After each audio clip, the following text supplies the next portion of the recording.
Hey, how's it going? ChiefsRaysBolts here.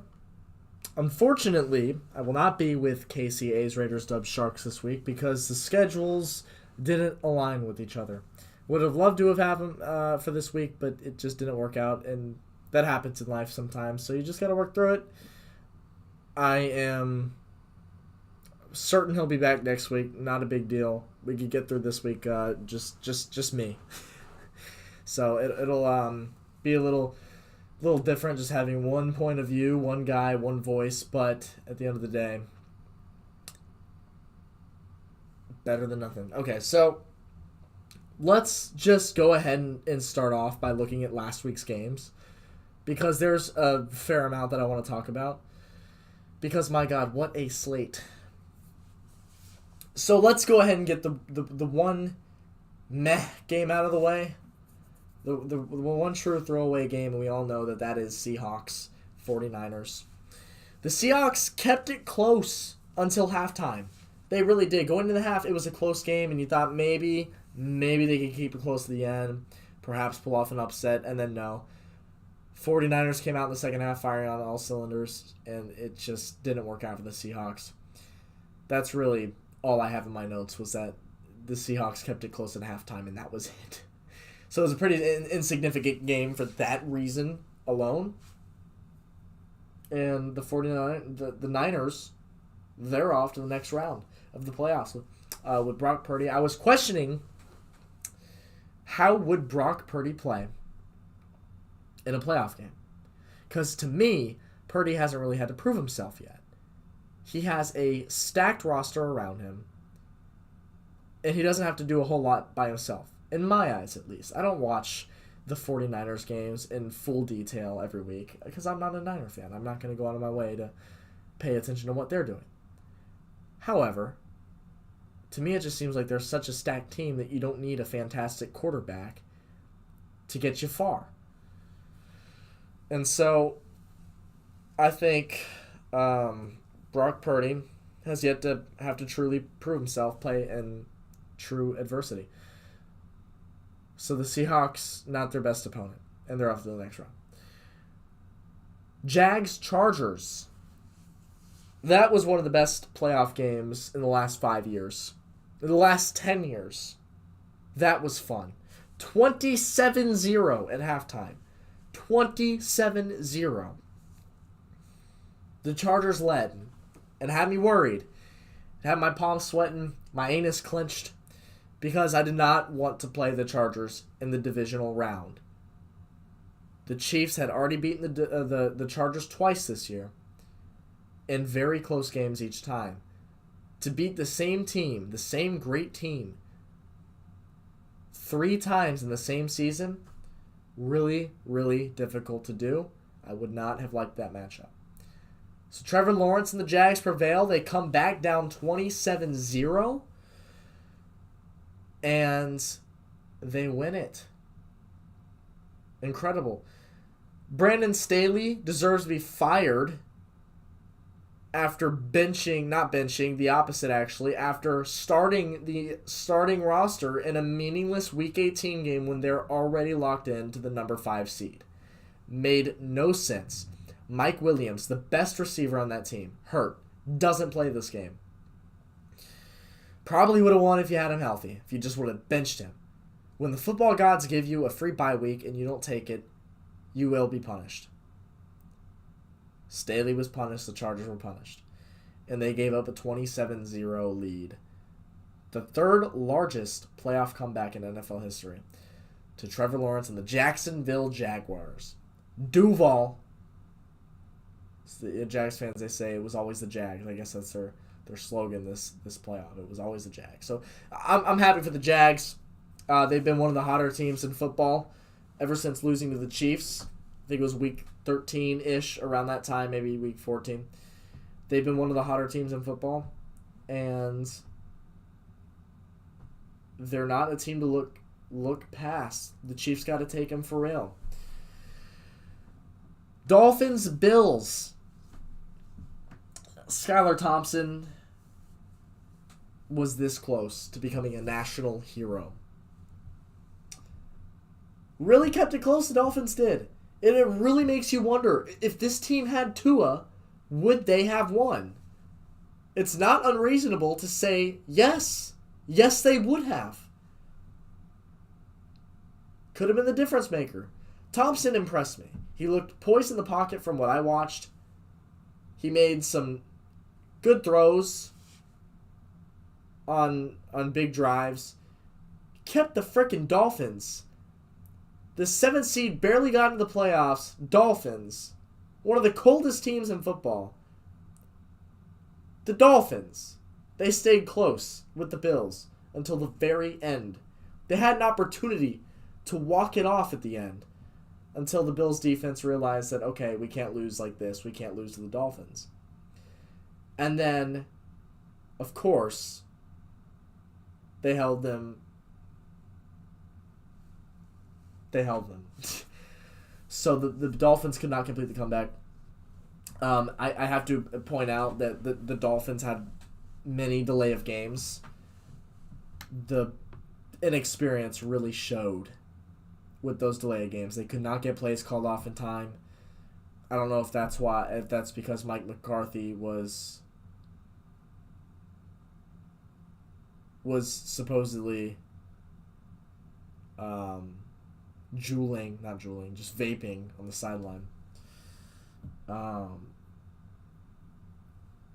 That was funny. I don't know if y'all saw that. That was funny. So their delay of games were terrible. The inexperience showed.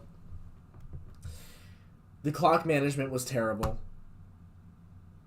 The Bills barely beat that.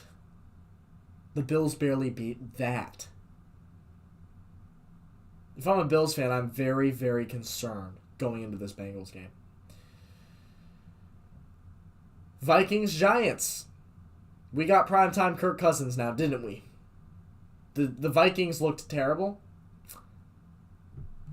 They looked like an overrated team that did not deserve the seed that they had. What were they? They were the 2 or the 3. Whatever seed they were, they did not deserve it. They just flat out looked terrible.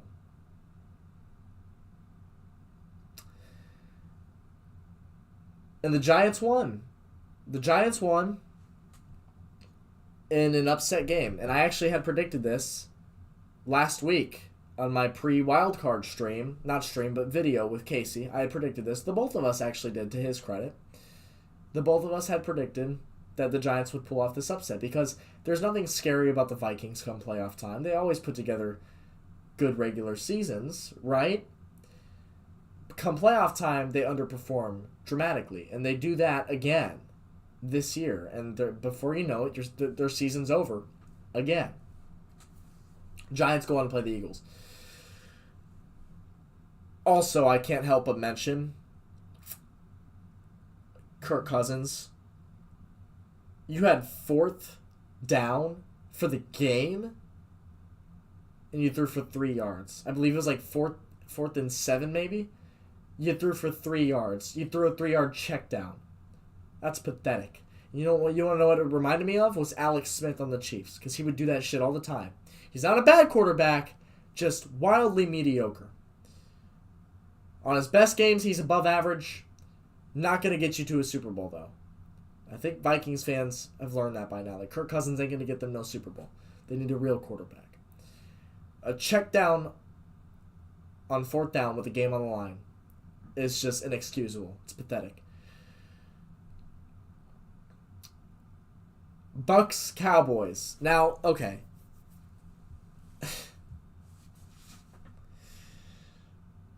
Where do I even begin with this? The amount of people that I saw that chose the Bucks solely because Tom Brady, number 12, is on that roster, is mind-boggling. Anybody who's kept up with the Bucks this year knows that they are a sad, sorry, candy-ass team. They're not good. They haven't been good all year. They were the only team to go into the playoffs with a losing record, 8-9, 8-9, you go to the playoffs. I would argue that they should have been a 5-win team. I would truly argue that. Week 1 against the Carolina Panthers, Panthers just flat out blew that. I'm sorry, not week 1. It was, I believe, week 2. Panthers just flat out blew that. Shouldn't have. Then you had the game against the Saints and the game against the Rams, where both teams led by 2 scores with like 5 minutes left in the fourth quarter. And what would happen? The defenses would turn over to prevent defense and allow the Bucs to have some big plays and get themselves right back into the game for a walk-off to win it. You don't run those prevent defenses, you prevent any points from that Bucs offense. The Bucs offense was terrible. They were just sad to watch all year. Should have been a 5-win team. The only reason they made the playoffs, piss poor division. NFC South, piss poor. You had the Falcons, the Panthers, and the Saints. And it was just no surprise to me at all that the Cowboys... I mean, there was just no emotion from the Bucs all game. I watched that entire game. No emotion from the Bucs at all. They were acting like it was a preseason game. They were down how much in the fourth quarter? They're just slow to get to the line, slow to call plays. Nobody's like looking frustrated. Nobody looks mad or even sad. Like nobody looks like... it looked like nobody gave a shit to be there. It's like they all knew that they were imposters. They all knew that they didn't belong there and that they were lucky to sneak into the playoffs. So they didn't care when they were getting blown out because they just knew that there was no chance in hell they would put up a fight at that point. Once they were down by 2 scores and then 3 scores, forget it. Players gave up all hope. You haven't come back all year. Dallas ain't going to run prevent defense and give you 3 scores in a row in the fourth quarter. It's not going to happen. Not with that offense. I'm sorry. This Bucs loss was too predictable. It was all too predictable. And the fact that anybody chose the Bucs to win this game, the fact that anybody thought the Bucs had a chance is embarrassing. I feel like I should replace any sports anchor on TV that genuinely believed the Bucs were going to win this game. Because they were terrible all year, and they weren't changing anything going into the playoffs. You think suddenly, now that they're in the playoffs, Tom Brady is going to return to prime form and pull another ring out of his ass? No, that's not how this works. You don't just suck for 18 weeks and then magically get good in week 1 of the playoffs. Doesn't happen like that. That was terrible. Let me add, that was Brady's first time losing to Dallas in his career. He is now 7-1. Went into this game 7-0. Todd Bowles needs to be fired. They already fired Byron Leftwich, the offensive coordinator, who almost signed as the head coach of the Jaguars this year. Good God, what a train wreck that would have been.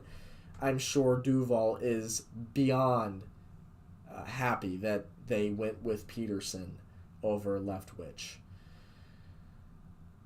The fact that Bowles has not been fired yet, it's concerning. Brett Maher, kicker for the Cowboys, missed 5 straight, yes, 5 straight PATs. And here I am thinking that Harrison Butker sucks. Harrison Butker's been the definition of inconsistent all year, but he didn't miss 5 straight PATs. And yeah, in this game, it was actually 4 straight missed PATs. But dating back to the week prior, he missed the final PAT attempt of that Week 18 game. So you add the week before and then the playoffs, 5 consecutive missed PATs. How on earth do you still have a job?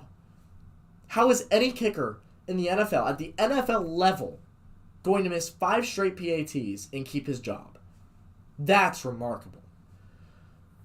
I get that it's the playoffs and you can't, just turn to your backups at this point. It's too late in the season, but good God, dude.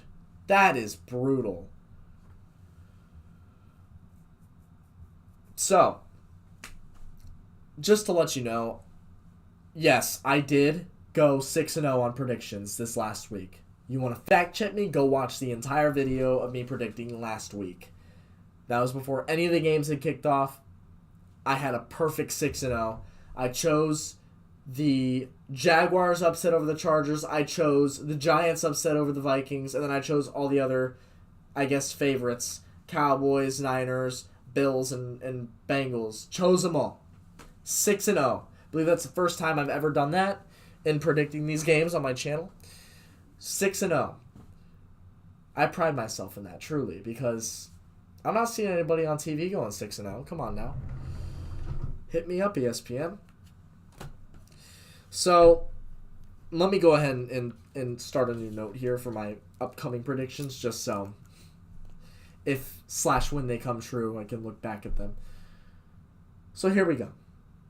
First game we're going to look at is we're going to get the Chiefs game out, because it's the first game, and it's kind of the game that people are sleeping on the most.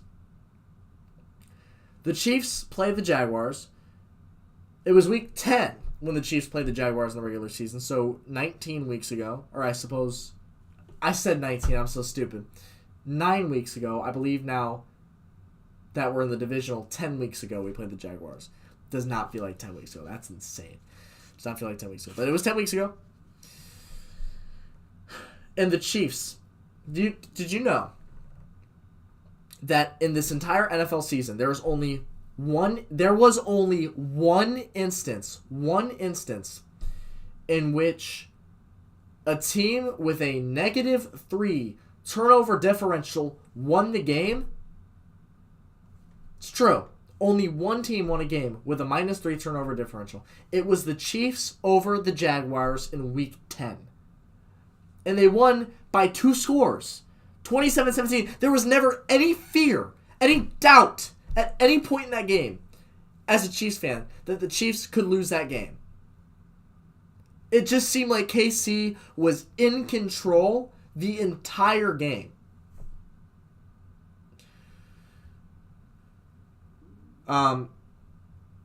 So when they have a -3 turnover differential and win with ease, that is something concerning if you're a Jaguars fan. Because let me tell you what, right now, I would be shocked if the Chiefs have a repeat performance like this. If they even give up more than 1 turnover, that would be a shock to me.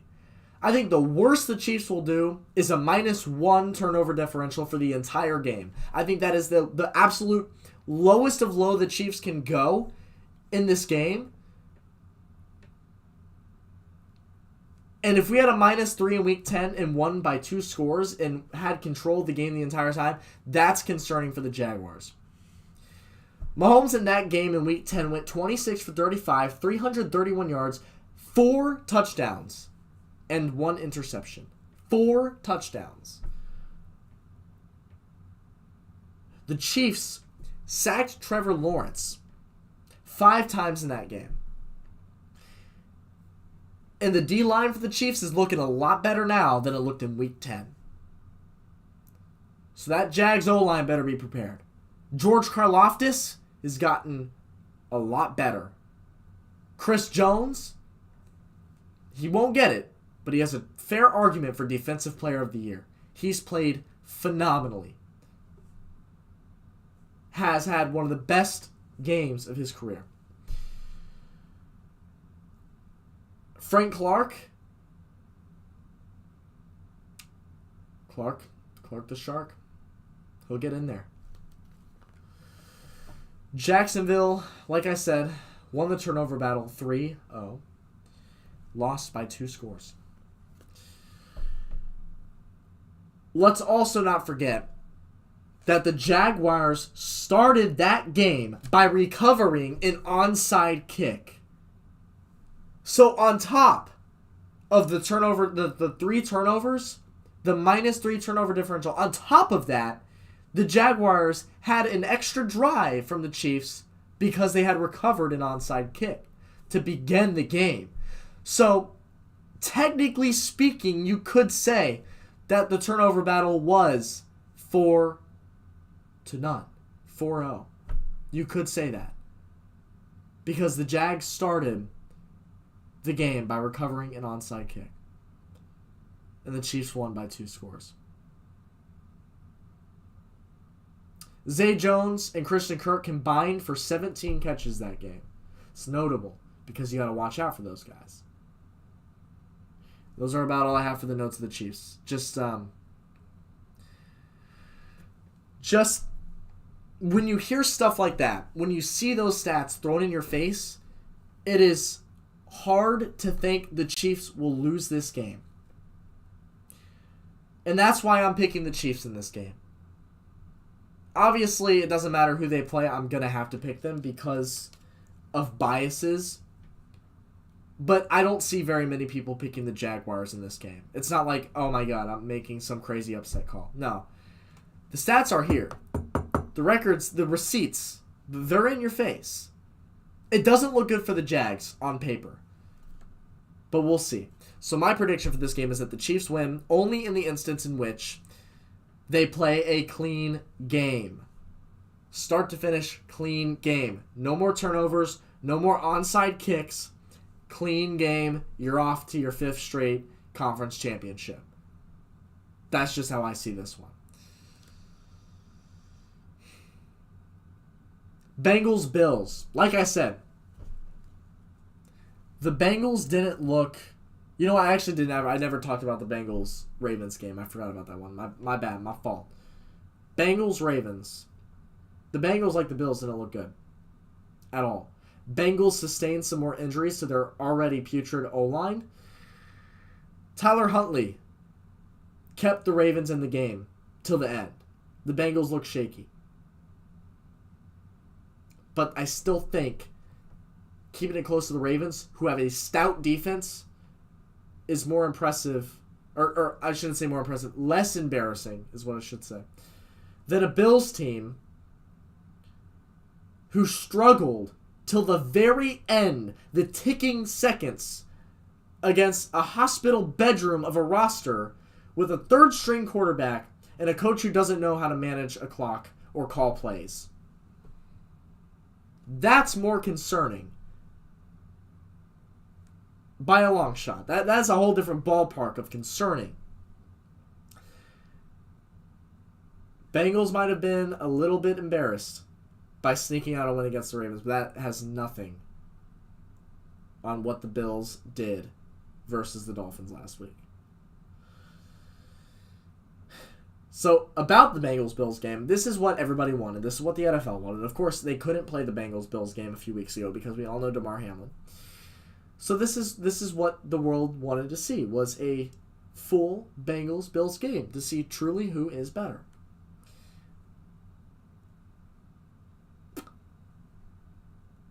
And I think the Bengals are better. I think the Bengals look like a more complete team right now. They struggled less than the Bills struggled. And all in all, I just think the Bengals got this one. I'm taking the Bengals. I'm actually going to write this down real quick for receipts. I'm taking KC. I'm taking Cincy. I'm taking the Bengals because of what I saw with my own 2 eyes last week. But if /win, the Bengals win and go on to the conference championship, if nothing improved against the Bills and you're still struggling, you're going to be a little bit concerned in the conference championship. And there was a Bengals player, T. Higgins maybe, who was saying that it was disrespectful that the NFL was already selling neutral site tickets to a Chiefs Bills game in Atlanta. Saying it was disrespectful they were already selling those tickets. Somebody please tell my man Higgins over here that they're also pre-selling tickets to a potential Bengals-Jaguars championship game in Cincinnati. Did he know that? Did he know that they're selling those tickets too? My man didn't do his research. It wasn't Higgins, it was Mixon. Okay, Mixon was the guy. Thank you for fact-checking me on that. I couldn't remember. Yeah, somebody tell Mixon that they're also pre-selling Bengals AFC title game tickets potentially against the Jaguars. It's not that the NFL's assuming that it's going to be Chiefs-Bills. It's not that at all. They're just trying to make the money now, have the prices high now. It's the same thing with the Bengals. Everybody's getting fair play here. Just know that.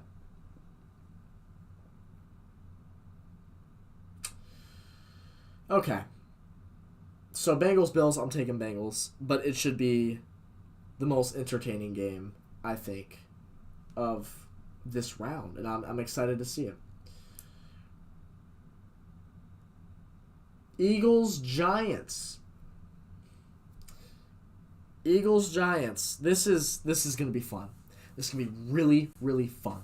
Because Jalen Hurts hasn't played in a little bit. His first game back, he's going to be a little rusty. Going to have to shake some dust off. Eagles are a very complete team, though. They look fantastic on defense. And if Jalen Hurts stays healthy, they shouldn't have a problem beating New York. It doesn't mean that New York can't pull off an upset here. And it doesn't mean that that's not that far out of reach. Let's take a look. 3 out of the 4 remaining teams in the NFC bracket are within the same division. The NFC East, it's the Giants, Eagles, and Cowboys, all in the same division. These guys see each other all the time. Anytime any of these teams play each other, it's going to be close. Playoffs, regular season, preseason, doesn't matter. Anytime that these division teams play each other, it's going to come down to the end. That's just what I've learned from watching football. And it seems especially prominent in this division in particular. The NFC East, it just seems like anybody can lose to anybody within that division. Look at the Cowboys. They had a potential 1 seed on the line in Week 18, and they laid a freaking egg and lost big time to the Commanders, who had absolutely nothing to play for. The Cowboys, on the other hand, had absolutely everything to play for. 1 seed? Are you kidding me? Potentially.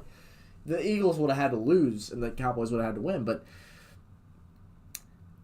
the fact that that happened, it just really shows that within the NFC East, any team can beat any team within that division. That's why I don't think it's far-fetched to say the Giants could very well pull off an upset against the Eagles this weekend. Do I think that's going to happen? No. I'm taking the Eagles just because they've played complete all year. But it doesn't mean I will be shocked if the Giants go to the conference championship. Now for the final game of the evening. Cowboys-Niners. Like I previously stated, I'm not all in on Brock Purdy yet. Because I don't think he's had to prove himself yet. He's had a complete team around him. He has so many weapons. And he has arguably the best defense in the league to back him up for his mistakes. I don't think Purdy has had to prove himself yet. I think he has yet to play in a situation that comes with adversity. And boy, I think he's going to get it this week. I really think he's going to get it this week against the Cowboys.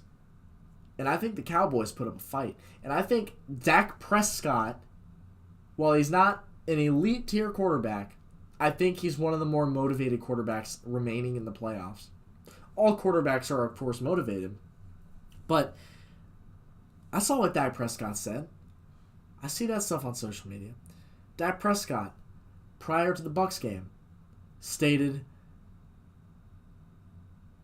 people judge quarterback greatness off of playoff wins.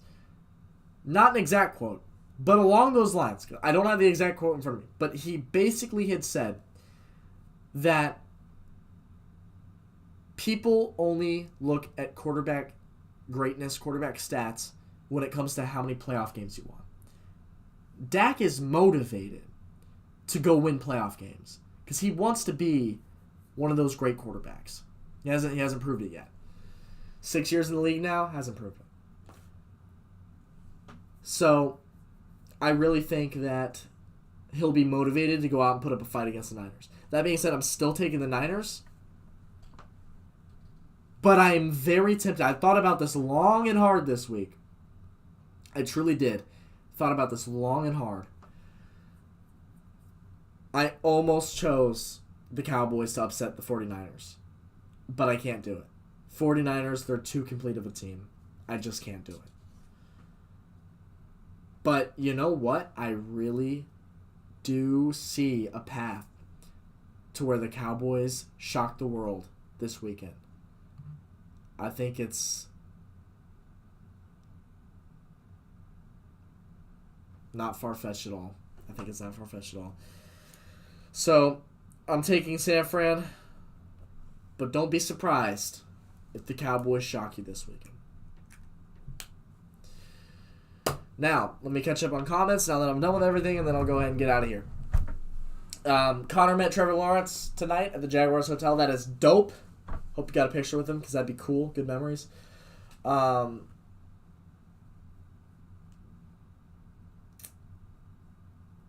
I knew Tampa sucked, but I thought the Cowboys would find a way to blow that game. No, there was no blowing any leads. The only teams that could have blown a lead to Tampa were the Saints, Rams, or Panthers. That was it. Those are the only teams that would turn to prevent defense with 5 minutes left in the fourth quarter with a 2-score lead. It's the only teams that would do that. Just hand you a free win. There's no handouts in the playoffs, my friends, unless you're Brandon Staley.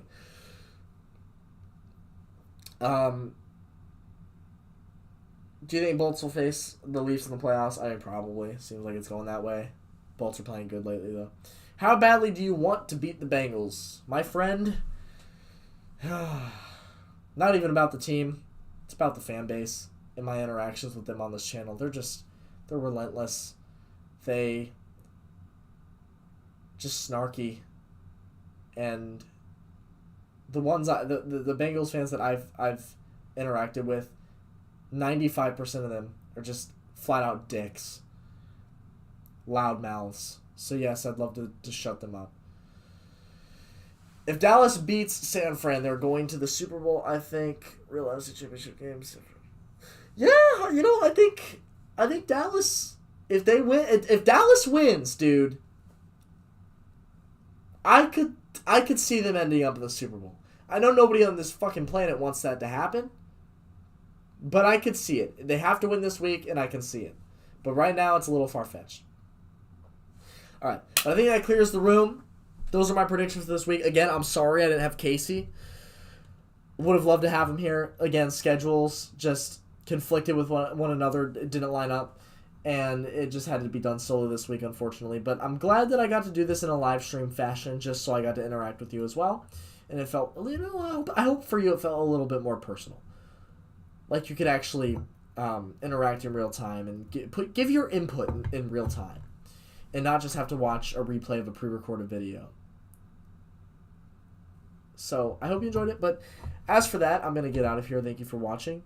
And, my friends, Eastern time zone, it's past midnight. It's officially game day. Let's go, Chiefs.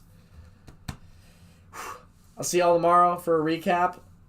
And I'm hoping, fingers crossed, knock on wood, whatever I got to do, whatever superstitions I need to do. Hoping for the absolute best.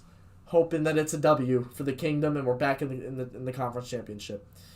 Catch you guys then. Thank you so much for watching. Have a great night. Happy game day weekend. Peace out.